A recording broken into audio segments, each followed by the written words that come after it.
What do you know, folks? It's getting to that time here for basketball season, not only for high school, but for the Cuse.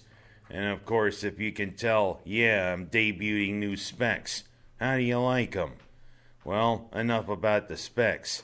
First, Mynderse has got to get its mojo back as it's getting into Section 5. Yeah, first the boys had a clutch win against Wayne. But then, in what could be a battle for the number one seed in Class B, on senior night, they gave Pennies quite a tussle and were leading the Mustangs after 3 periods. But the Mustangs came together and beat Mynderse on their home court. What happened? Now, this is the big thing. We're heading into the Section 5 tournament where we excel. And we could have lost the number one seed there in Class B with that loss. We gotta get our mojo back, guys. Come on, Kellen. Come on, Hunter. Come on, all the boys. It's time to put it together.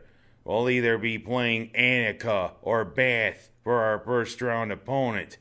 But we'll see what happens. That loss could not have come at a worse time. Of course, not only the boys, you gotta wonder about the girls. Boy, going into the final part, on their senior night, they tanked against Geneva, and then they welcomed one of the best teams of their caliber into the Baker Gymnasium when the Blue Devils from the southern end of Owasco Lake, Moravia, came up. And Moravia is, I think, ranked 3rd. And Moravia, not only, it was a double dose of bad news. Moravia won by about 14 points, but my neighbor, Heidi Miller, appeared to maybe suffer a devastating injury. I just wonder, hopefully it wasn't an ACL and just a sprain.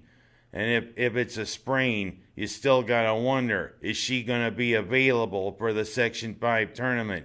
Because Heidi is really the cornerstone of that girls' team. She is the engine and the fire plug. And we need everybody at 100%. As right now, Mynderse is struggling for both the girls and the boys. And we gotta get our mojo back. It's time to go for Section 5. Well, of course, Mynderse might not have much mojo, but Syracuse does. It's got mojo going right now, especially after the big win against Louisville, and especially on Sunday, the big win against Wake Forest. But you gotta wonder, Wake Forest started shooting lights out there in the second half with those 3-pointers, to the point where I became pretty vocal sitting in Tully's there near Syracuse. And me and others were getting vocal. But then how about Chukwu there right at the end? The block and battle with the steal to steal the game, 78-70. Of course, I wonder if I'm still going to be welcome at that Tully's. Because when Chukwu made that block, boy, I could have been heard all the way into the next county when I yelled, "Ray, jacked it!" But of course, I think they like that kind of enthusiasm. Who knows? But right now, it's crunch time, Orange. We got North Carolina State coming up on Wednesday. Albeit, you're probably going to be waking up bleary-eyed if you watch that game, because that's at 9 at night. And then, of course, Miami at noon on Saturday.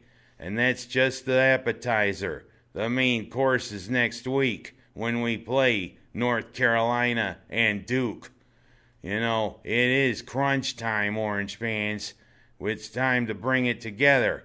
And of course, as I loom large on your screen, that loom large is for the Orange. Come on, it's crunch time. Let's go for the tournament. Of course, speaking of time, the times they are a-changing society-wise. I still wonder about that flap there, what happened for the opening ceremonies of the Olympics. Aaron Hamlin, who's from upstate New York, and one of the best lugers the United States has. And luge, not lose. There's a difference. Of course, I could just say foot first sled. She was the one who was elected to carry the flag for the United States in the opening ceremonies. But of course, there always seems to be a flap. Shawnee Davis, who's also on his 4th Olympic team like Hamlin, who's won a gold medal and was the first African American to win a speed skating medal, and he's won 2 gold. It was a dead heat between him and Hamlin to carry the flag. The only way to decide it was a coin flip. And I guess Hamlin was the one who won the coin flip, and she carried the flag. But Davis started moaning and groaning something fierce, especially on Twitter. And of course, he's playing the race card. You know what? Enough of that bull. You know, the organizations were deadlocked in the vote. And you know, a coin flip was the way to decide it. And you know what I think? Hamlin won the right to carry the flag fair and square. Davis, you acted like a sore loser. And you know, we've had enough of people playing the race card. In this age of entitlement, it seems this world has become. When are people going to say enough is enough? You know what, Davis, I kind of was going to maybe root for you because this could be your final Olympics. But you know what? You don't win a gold medal, I'm not going to really clap for you. You kind of ruined the experience for Hamlin, kind of ruined it for everybody.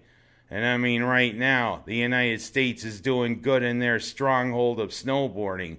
But in other sports, we got to get it together. We've got to get our mojo going as the Olympics really start getting into full gear, if you know what I mean. And pretty much last but not least, how about Frank Reich now becoming the head coach of the Indianapolis Colts? The former all-world backup who used to be the main relief pitcher for the Bills has become a top-flight offensive coordinator in the NFL. In fact, he was the offensive coordinator for the Eagles when they win the Super Bowl. Now we'll see how Reich can do as head coach. Will he do the right thing? But there's one catch. If the Colts meet the Bills, I don't know whether I'm going to root for you, even though I like you, Mr. Reich. I've always liked you. You'll always hold a special place with Bills fans, but you know, sometimes you gotta figure when is enough. And last but not least, do you think it might be a good idea for the store to put for the chain to put a store in Seneca County? The development there for Del Lago could happen. But of course, you don't know. They want to put a store in Henrietta. Hey, come to Seneca County. We could use more tax base, more jobs, if you know what I mean. It would be a good IKEA to put a store there. And it's a good IKEA for me to close this show. I'm Ken Haas, and that's my ideas for this week.